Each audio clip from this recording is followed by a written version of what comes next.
Antes de começar, eu preciso te fazer um aviso. O Relatos que você vai ouvir hoje não fala apenas de casa assombrada. Ele fala de presenças que acompanham famílias inteiras, atravessam países, décadas e gerações.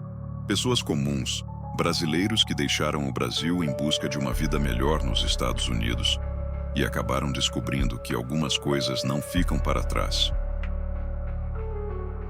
Se você acredita que certos pactos, escolhas do passado ou forças invisíveis podem marcar uma família inteira, esse vídeo vai te perturbar. Agora me diz uma coisa, você acredita que algo pode acompanhar uma família por gerações? Já deixa o like, se inscreve no canal, porque isso ajuda muito o canal a continuar trazendo relatos como esse. Agora, apague as luzes, aumente o volume e se prepare para entrar nas Memórias de um Assombrado. Relato. Aquilo que veio antes de mim. Meu nome é Helena, sou brasileira e moro nos Estados Unidos desde muito nova. Minha família se mudou quando eu ainda era criança, numa tentativa de recomeçar a vida longe do que ficou para trás no Brasil. Cresci acreditando que essa mudança tinha sido apenas uma decisão econômica, uma busca por estabilidade, trabalho e futuro. Só muitos anos depois eu entendi que aquela mudança também foi uma tentativa silenciosa de fuga. Nós fomos morar em uma casa simples, urbana, em um bairro comum. Nada de especial. Rua asfaltada, casas parecidas, vizinhos próximos. Para qualquer pessoa de fora, era apenas mais uma família tentando se adaptar a um novo país. Para mim, era o primeiro cenário onde aquilo que me acompanha desde sempre começou a se manifestar de forma mais clara. Minhas primeiras lembranças estranhas não envolvem medo direto. Envolvem sensação, um peso no ambiente. Uma presença que eu não sabia nomear, mas que sempre esteve ali. Desde pequena, eu sentia que nunca estava realmente sozinha, mesmo quando estava. Não era algo que eu conseguia explicar em palavras, então aprendi a conviver em silêncio. Enquanto outras crianças tinham medo do escuro, eu tinha medo de certos horários. O fim da tarde sempre foi o pior momento. O ar mudava. A casa parecia ficar mais silenciosa, como se estivesse esperando alguma coisa. Eu ficava inquieta, irritada, chorava sem saber por quê. Meus pais achavam que era adaptação, saudade do Brasil, choque cultural. Aquilo cresceu comigo. Durante a adolescência, comecei a ter crises mais intensas. Não eram ataques de pânico comuns. Eram episódios de opressão. Meu corpo ficava pesado, a respiração curta e uma sensação clara de que algo estava muito perto, mesmo sem estar visível. Em algumas noites, eu acordava com a certeza de que alguém tinha estado ao lado da minha cama. Não marcas, não sombras, apenas certeza. Foi nessa fase que as manifestações se tornaram mais organizadas, mais conscientes. Não aconteciam ao acaso. Pareciam seguir um ciclo. Sempre em períodos de mudança na minha vida. Aniversários importantes, transições, decisões grandes. Como se aquilo soubesse exatamente quando eu estava mais vulnerável. A primeira vez que fiz o ritual, eu ainda não entendia o que estava fazendo. Não foi uma escolha espiritual. Foi necessidade. Minha mãe dizia que, quando eu começava a passar mal daquela forma, não adiantava médico, remédio ou oração comum. Havia algo específico que precisava ser feito. Algo que vinha sendo repetido há gerações, sempre pelas mulheres da família. O ritual nunca foi bonito. Nunca foi reconfortante. Nunca trouxe paz. Ele existe apenas para conter, para acalmar temporariamente aquilo que cobra presença, atenção e submissão. Depois que é feito, a pressão diminui. A casa volta ao normal. A vida segue.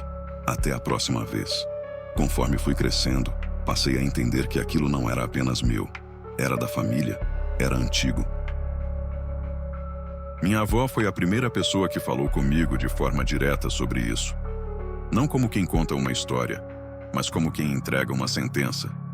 Ela me disse que aquilo acompanha nossa linhagem há muitas gerações.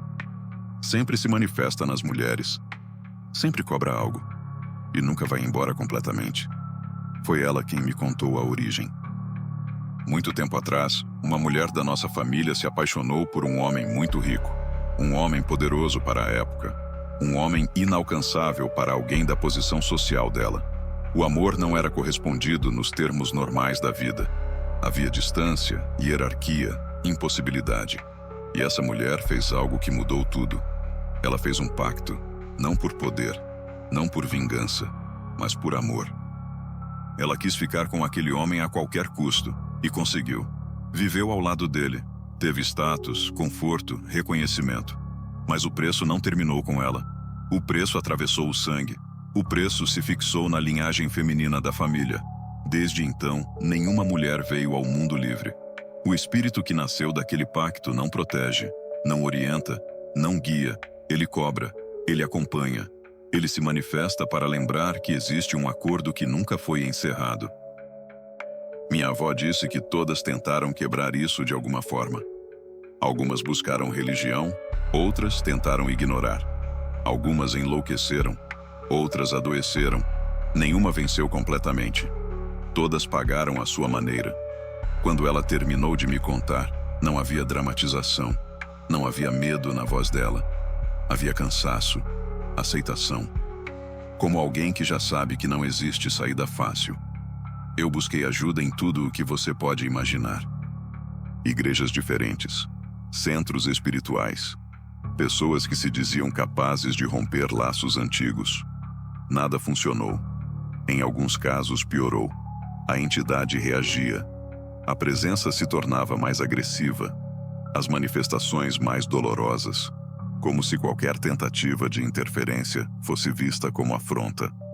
Aprendi, com o tempo, que aquilo não aceita intermediários. É direto comigo. Quando ele se faz presente, eu sinto antes de ver qualquer coisa. O ar muda. Meu corpo responde. Uma pressão interna, como se algo estivesse se aproximando de dentro para fora. A casa fica pesada. O silêncio fica denso. E eu sei que, se não fizer o ritual, as consequências vêm. E elas vêm fortes. Já perdi dias inteiros da minha vida por causa disso. Já deixei de ir ao trabalho. Já desmaiei sozinha em casa. Já acordei no chão sem lembrar como cheguei ali. Já senti dores que nenhum exame explicou. Tudo cessa depois do ritual. Nunca antes. Apesar de tudo isso, eu levo uma vida relativamente normal. Trabalho. Saio. Tenho amigos. Dou risada. Ninguém imagina o que existe por trás. Eu namoro. Tenho planos. Sonho em me casar um dia. Construir uma vida estável. Simples. Mas há uma linha que eu nunca cruzo. Eu nunca terei filhos. Não por ódio à maternidade. Não por medo da vida. Mas por decisão. Eu não vou passar isso adiante. Não vou entregar outra mulher dessa família à mesma prisão silenciosa que eu vivo. Isso termina em mim. Eu sei que não vou me livrar disso, mas eu posso impedir que continue. Essa é a única forma de controle que me resta. Aquilo que me acompanha não precisa de um altar fixo. Ele se manifesta onde eu estiver. Já mudou de país comigo. Já atravessou casas, cidades, estados. Não importa o lugar, importa o vínculo. E ele não precisa se mostrar o tempo todo. Basta que eu saiba que ele está ali. Com o passar dos anos, aprendi a reconhecer os sinais com antecedência. O espírito nunca chega de forma abrupta. Ele avisa, sempre avisa. Pequenas alterações no ambiente, no meu corpo, no meu estado emocional. Um cansaço que não passa.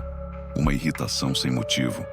A sensação de que estou sendo observada mesmo em lugares cheios. Quando esses sinais aparecem juntos, eu sei que o período de manifestação está se aproximando. A casa é sempre o primeiro ponto de impacto. Não importa onde eu esteja morando. Já vivi em apartamentos pequenos, casas térreas, sobrados urbanos. Sempre simples, sempre comuns. No começo, tudo parece normal.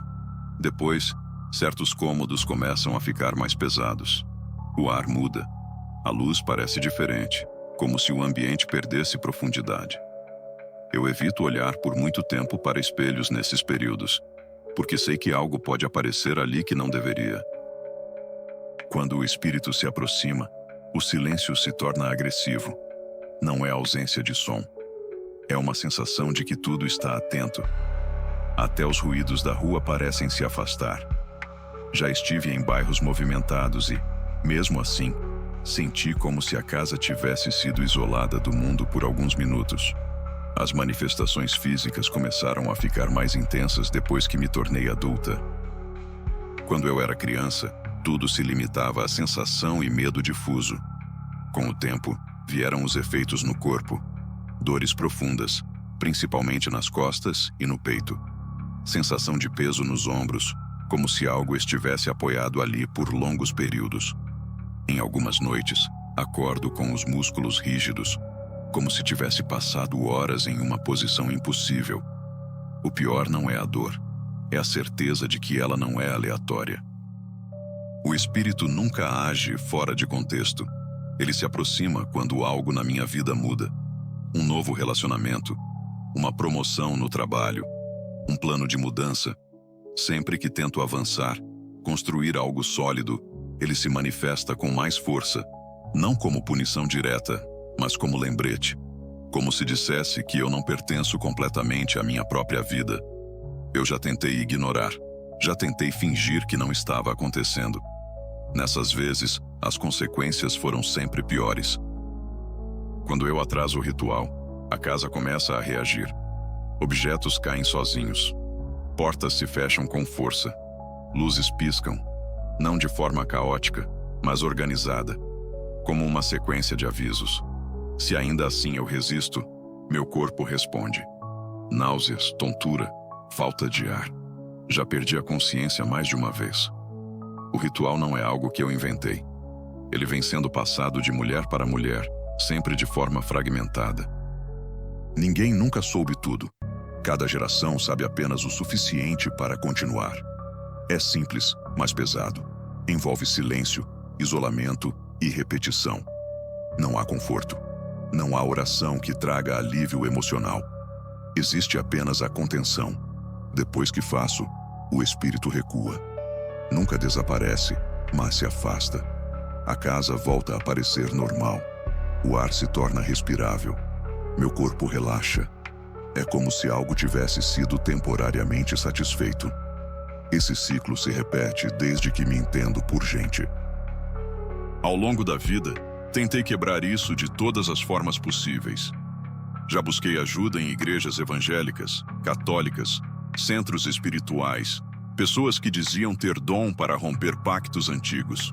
Em todas essas tentativas, algo dava errado.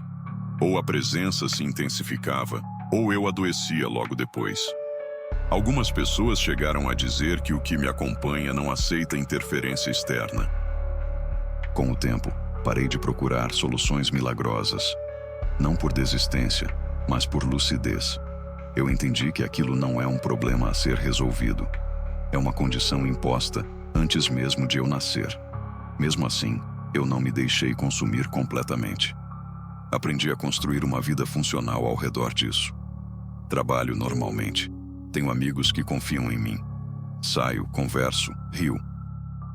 Quem me vê de fora nunca imaginaria o que acontece dentro da minha casa em certos períodos. Eu faço questão de manter essa separação. O espírito nunca se manifesta em público. Ele respeita esse limite. Sempre respeitou. Nos relacionamentos, sou cuidadosa. Não conto tudo. Não preciso. Meu namorado sabe que tenho crises, que preciso de momentos de isolamento, que às vezes fico estranha sem explicação. Ele aceita. Não questiona demais. E eu sei que esse é o máximo que posso permitir. Eu sonho em me casar, ter uma casa organizada, uma rotina tranquila, um futuro previsível. Mas há uma fronteira que eu nunca cruzo. A maternidade. Isso é inegociável. Não é uma decisão tomada no medo, mas na responsabilidade. Eu conheço o peso disso melhor do que ninguém. Sei o que significa crescer sabendo que algo te acompanha. Sei o que é sentir culpa por algo que você nunca escolheu. Eu não vou condenar outra pessoa a isso. Minha avó morreu sem nunca se libertar. Minha mãe viveu a vida inteira carregando esse fardo em silêncio. Eu sou a próxima. E também a última. Com o tempo, passei a enxergar o espírito de forma menos caótica. não como algo aleatório, mas como consequência. Ele existe porque alguém, lá atrás, escolheu trocar amor por submissão eterna. Não foi um erro inocente, foi uma escolha consciente, e toda escolha deixa rastros. Eu não odeio aquilo que me acompanha. O ódio exige energia demais. Eu convivo, administro, contenho. Esse é o limite da minha existência com isso. Mas há algo que mudou nos últimos anos. O espírito começou a se manifestar com mais frequência. O intervalo entre os ciclos diminuiu. O ritual, que antes segurava por meses, agora segura por semanas. Em alguns momentos, sinto que ele está impaciente, como se percebesse que a linhagem está chegando ao fim. E isso me assusta mais do que qualquer manifestação física. Não porque temo por mim, mas porque sei que, quando algo antigo percebe que não será mais alimentado, ele reage. E eu sei que esse confronto não será explosivo. Será silencioso, definitivo.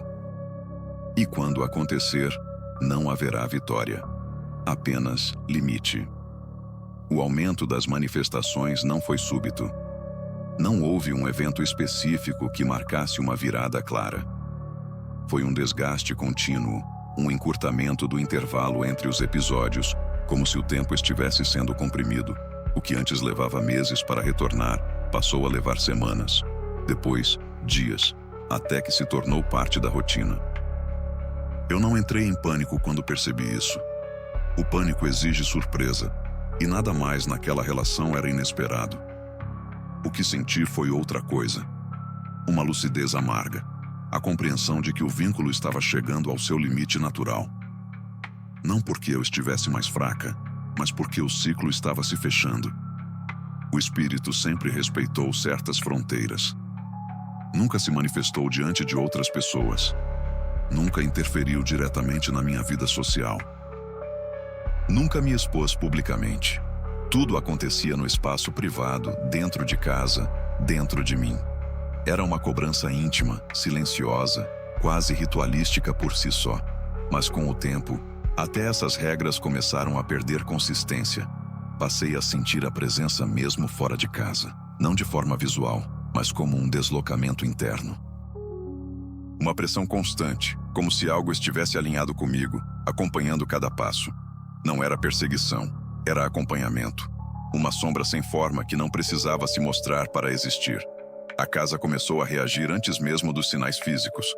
Objetos fora do lugar, ruídos sutis, alterações no ar. Não havia agressividade.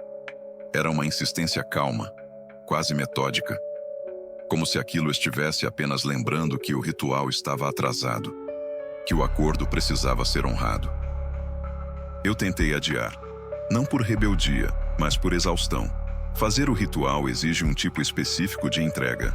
Não é só o ato em si, é a aceitação momentânea de que aquilo tem poder sobre mim. E quanto mais consciente eu me tornava da origem desse vínculo, mais difícil era me colocar naquela posição novamente. Foi então que o corpo respondeu. As dores voltaram mais fortes. Não localizadas, mas profundas. Uma sensação constante de peso interno, como se algo estivesse ocupando espaço demais. A respiração ficava curta sem motivo. O sono se tornava fragmentado. Eu acordava cansada, mesmo após horas na cama. Em algumas manhãs, tinha dificuldade para lembrar de partes do dia anterior. O ritual que antes trazia alívio passou a funcionar apenas parcialmente. A presença recuava, mas não desaparecia. Permanecia próxima, alerta. A casa não voltava completamente ao normal. O ar seguia denso. O silêncio, carregado. Eu entendi então que aquilo não era um aviso comum. Era um encerramento. Não um encerramento simbólico. Um encerramento prático. O espírito estava reagindo ao fato de que não haveria continuidade. Não haveria outra mulher depois de mim. Não haveria outra casa, outro corpo, outro ciclo. Aquilo que nasceu para atravessar gerações estava diante de um limite inédito. E limites geram tensão. Não houve confronto direto. Não houve aparição clara. Não houve tentativa de possessão ou algo espetacular. O que houve foi uma pressão contínua, persistente, quase burocrática. como se o espírito estivesse exigindo aquilo que sempre recebeu, mas percebendo que o tempo estava se esgotando. Eu pensei em buscar ajuda mais uma vez. Não fiz. Já sabia o resultado. Interferência externa nunca funcionou. Apenas provocava reações mais severas. Aquilo não aceitava intermediários, nunca aceitou. Então, fiz o que sempre fiz, preparei o ritual. Mas dessa vez, não houve pedido, não houve súplica, não houve medo. Houve apenas execução.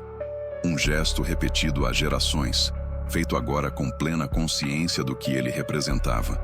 Não uma renovação do pacto, mas uma contenção final. Durante o ritual, a presença foi mais intensa do que nunca. O ar ficou pesado a ponto de doer. A sensação de compressão interna era quase insuportável. Não havia imagens, não havia vozes. Apenas uma certeza clara de que aquilo estava ali, atento, reagindo. Eu não negociei. Não prometi nada. Não ofereci continuidade. O ritual foi feito como sempre foi feito, mas sem concessões emocionais. Sem espaço para interpretação. Quando terminou, o silêncio que se seguiu foi diferente de todos os outros. Não foi alívio. Foi vazio. A casa não ficou leve. Ficou neutra. O ar não ficou agradável. Ficou normal. Pela primeira vez, não senti a presença recuando nem permanecendo. Não senti nada. Nem vigilância, nem pressão, nem acompanhamento. E isso, estranhamente, foi mais perturbador do que qualquer manifestação anterior. Nos dias seguintes, nada aconteceu. Nenhum sinal, nenhum aviso, nenhuma reação. Meu corpo começou a se estabilizar. As dores diminuíram. O sono se regularizou. A casa permaneceu silenciosa de um jeito comum, banal. Eu esperei. Esperei a cobrança. Ela não veio. Com o passar das semanas, percebi que algo havia mudado de forma definitiva. Não no sentido de libertação, mas de encerramento funcional. Como um sistema antigo que simplesmente deixa de operar por falta de continuidade. Não houve vitória. Não houve quebra do pacto. Houve esgotamento. O espírito não foi embora, mas também não permaneceu ativo. Ele deixou de se manifestar porque não havia mais onde se ancorar depois de mim. Eu não sinto paz. Nunca senti. O que sinto agora é limite. Um limite claro, estabelecido não por força, mas por decisão. A linhagem termina em mim. Não por heroísmo, não por sacrifício consciente, mas por exaustão histórica. Eu sigo vivendo. Trabalho, saio. Tenho uma vida social funcional. Continuo namorando. Ainda penso em casamento, em rotina, em estabilidade, mas tudo dentro de fronteiras bem definidas. Não há espaço para ilusões de normalidade plena. Há apenas normalidade suficiente. Às vezes, ainda sinto um vazio estranho em determinados horários do dia. Não como presença, mas como ausência. Como algo que ocupou tanto espaço por tanto tempo e, de repente, não está mais ali para ser administrado. Não sinto saudade. Minha avó estava certa. Ninguém vence isso. Algumas coisas não foram feitas para serem vencidas. Apenas carregadas até o ponto em que não possam mais continuar. Isso acaba em mim. Não porque eu sou especial, mas porque eu decidi que seria o fim. E essa decisão, por si só, foi suficiente. Depois de tudo o que você acabou de ouvir, fica difícil acreditar que algumas histórias simplesmente acabam. Algumas pessoas convivem com o medo em silêncio, constroem uma vida aparentemente normal, trabalham, namoram, sonham, enquanto carregam algo que ninguém mais vê.